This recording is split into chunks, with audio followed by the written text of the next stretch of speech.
Good morning and welcome to the Washington Foreign Press Center briefing. My name is Leah Knoble and I am the moderator for this briefing. Today we are joined by Ambassador Deborah McCarthy, Senior Advisor for the Bureau of International Narcotics and Law Enforcement Affairs at the Department of State. Ambassador McCarthy will brief on the UN Cybercrime Treaty negotiations in her capacity as the lead negotiator for the United States to the ad hoc committee to elaborate a UN cybercrime convention. This briefing is on the record and a transcript and video will be posted to our website, fpc.state.gov, later today.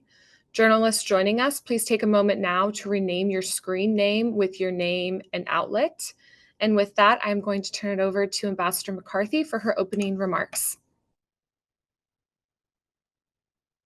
Thank you, Leah, and thank you all that are joining us today to talk about this somewhat technical and complicated issue, but which affects citizens across the globe who were affected by cybercrime.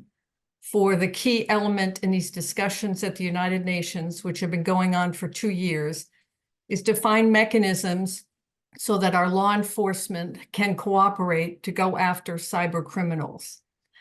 We've gone, as I noted, through 2 years of discussions, and we're poised to enter the last round of negotiations at the end of July and early August. And we've made significant progress, although not all elements are agreed to.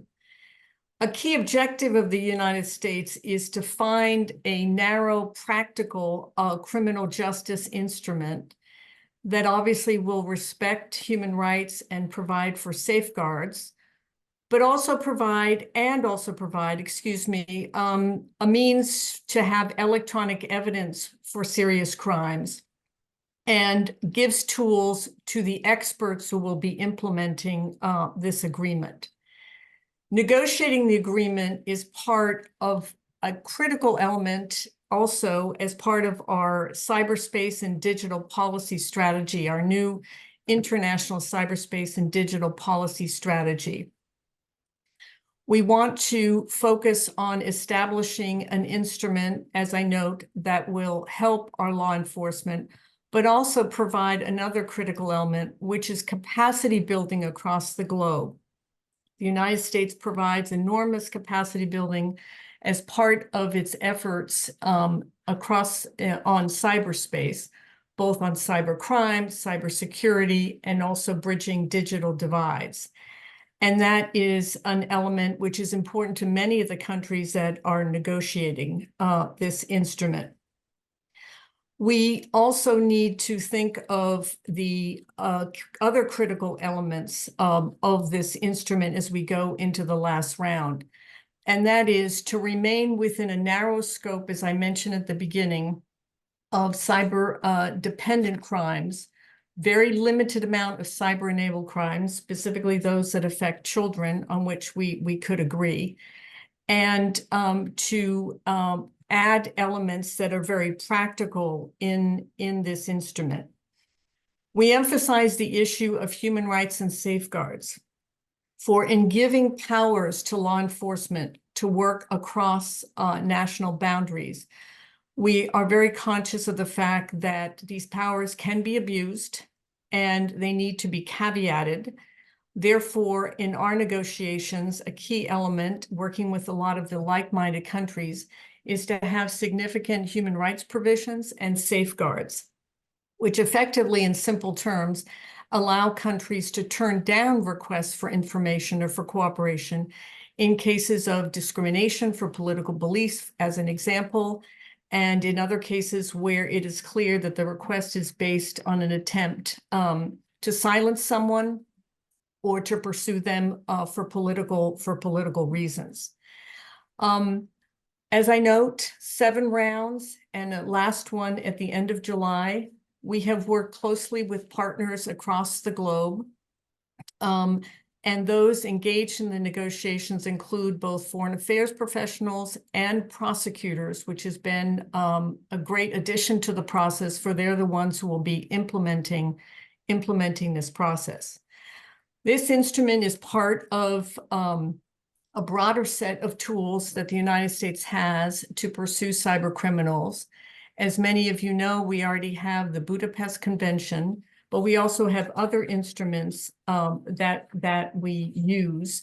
We have often pursued cyber criminals under the UNTOC agreement, under the UNCAC agreement. We also have bilateral agreements with a number of countries. We also have, with a number of countries, extradition treaties. And we've also worked through other UN instruments, such as the CCPCJ. But this instrument will add a sort of a global dimension to these efforts to have all UN member states participate. We are seeking to work with the chair and member states to have this adopted by consensus. That still remains very much a goal of the United States.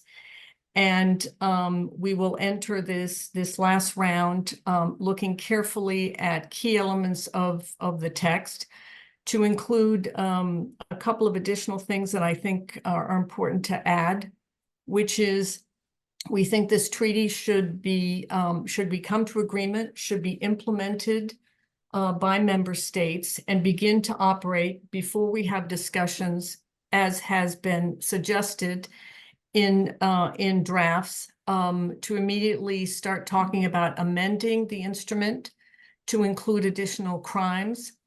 And also, we think that we very much need to focus and have this instrument be clearly understood by the practitioners by having a very simple title to the agreement. So when reference is made, it's clear what it is and what it is not. So I think I'll stop at that and open it up to questions, because I'd rather have a back and forth on what your interests are and your particular views on it. But thank you. Thanks, Ambassador, for those remarks. We'll now turn to some questions. Journalists joining us, please click on the hand icon at the bottom of the screen if you have a question. When I call on you, please unmute yourself, turn on your camera to ask your question, and also introduce yourself and your media outlet.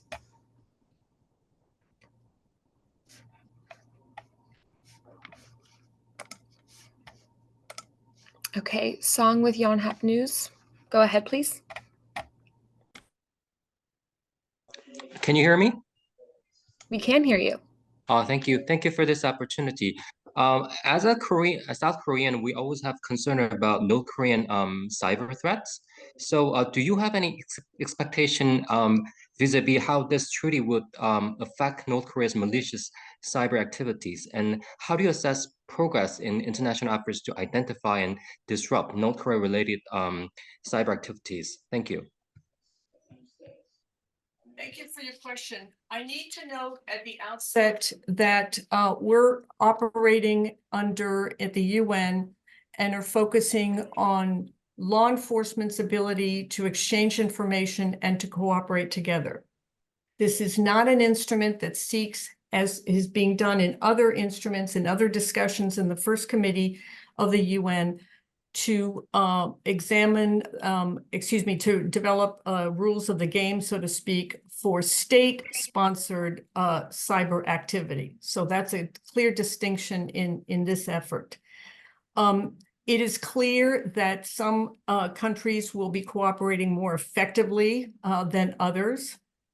And there is not necessarily great expectations of exchanges of information. And that is why, in particular, it is critical that we have certain key human rights and safeguards in this particular instrument.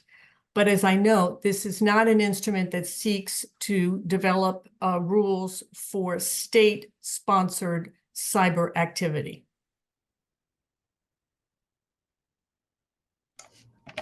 Thank you. We'll turn to a pre-submitted question now.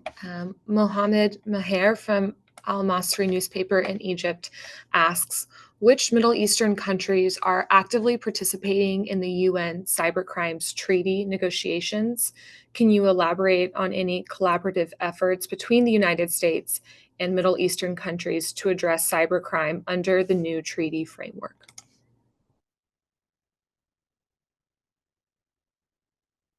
Thank you for the question. In fact, many countries in the Middle East have been quite active in these negotiations.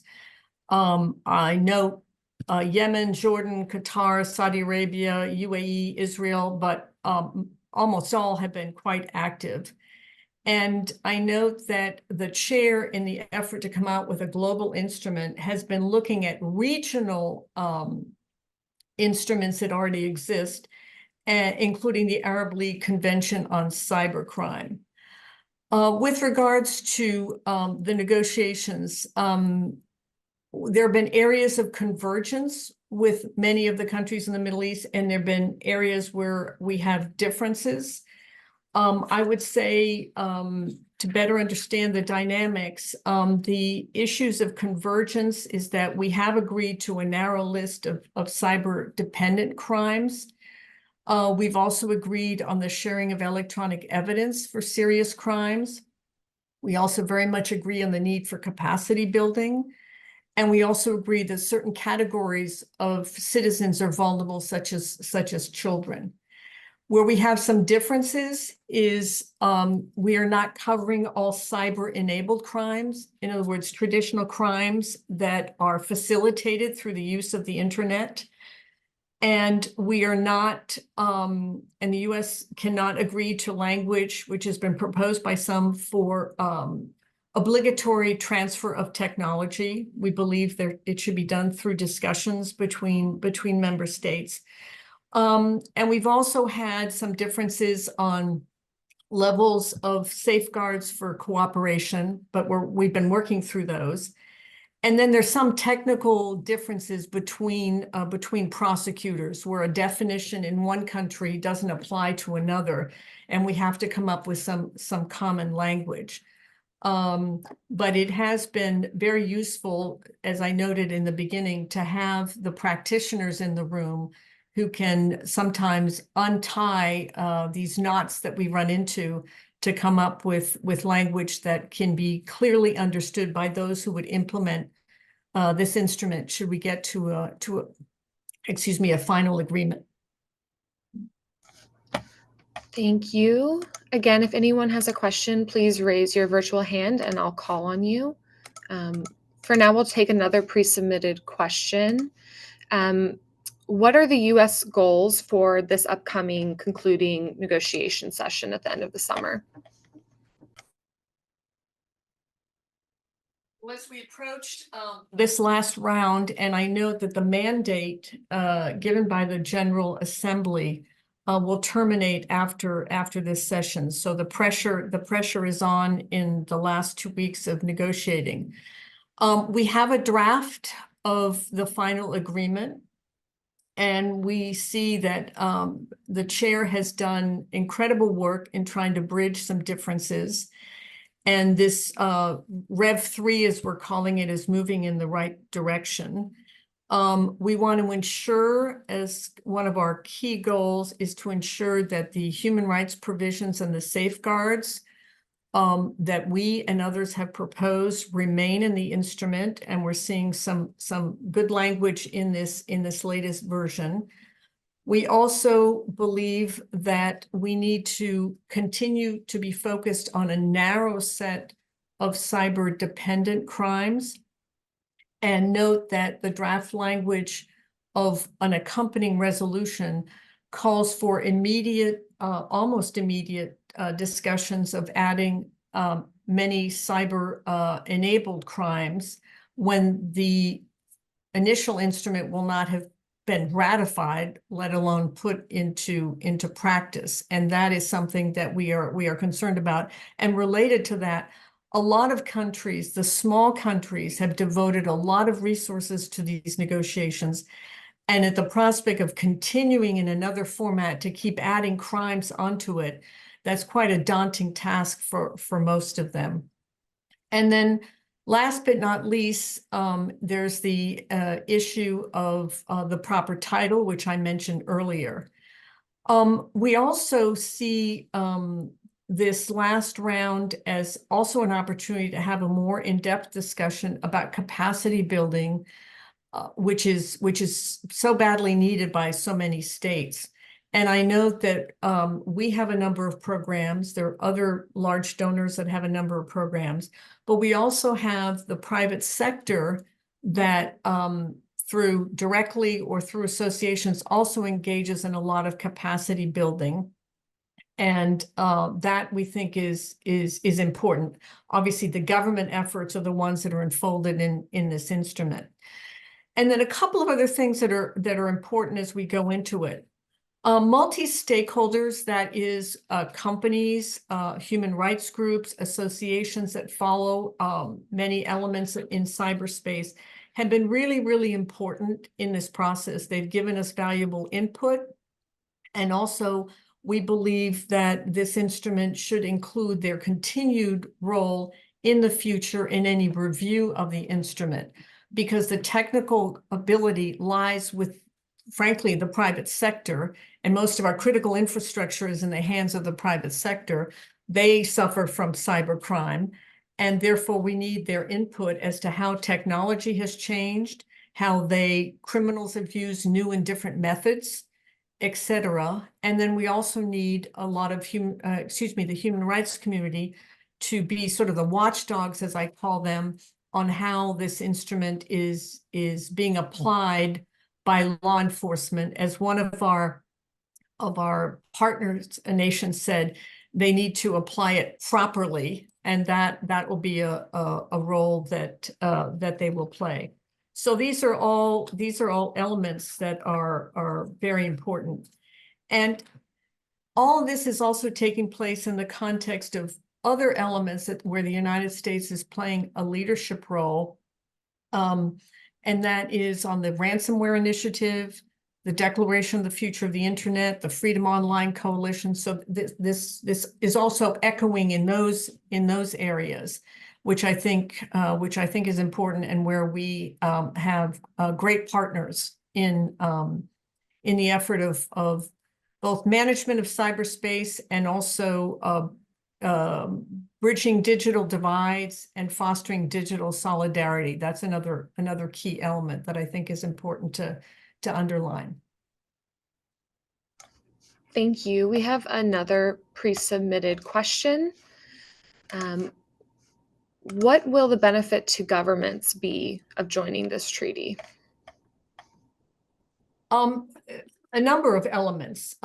One, I'll point out two critical things, which is, for the first time, there will be in an international instrument at a global level, the ability to share electronic evidence, and avoid the old-fashioned way of submitting things with apostilles through embassies, in paper, etc.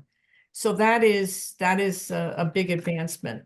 The other thing is clear rules for cooperation. When requests come in, the treaty has done quite a good job of outlining what the rules are, what the key elements of cooperation should be.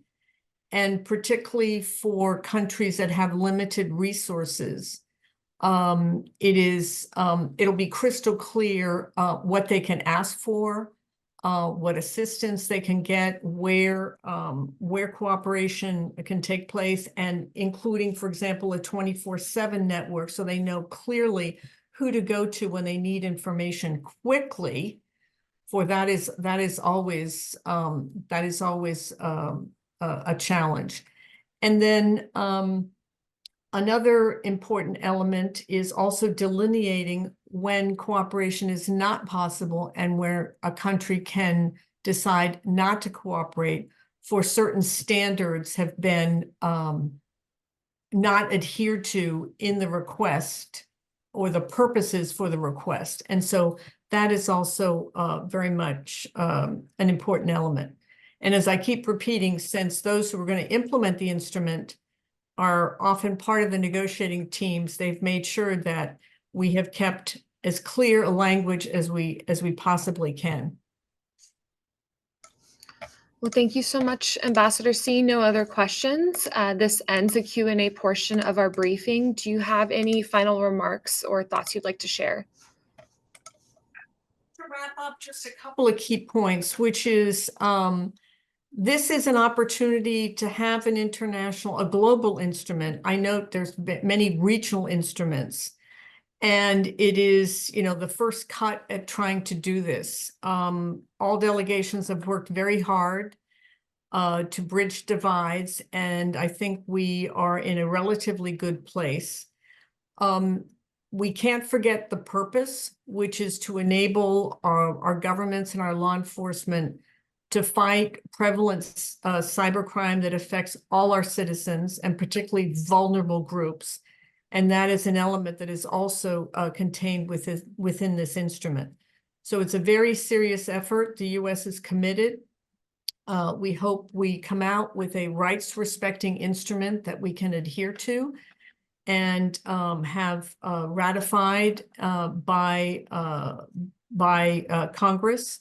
And we are going to pursue working with allies and partners to ensure that the level, the quality of the instrument is very high. Right. Well, thank you so much to you, Ambassador McCarthy, for sharing your time with us this morning. And thank you to all the journalists who joined us. This concludes our briefing this morning. Thank you very much.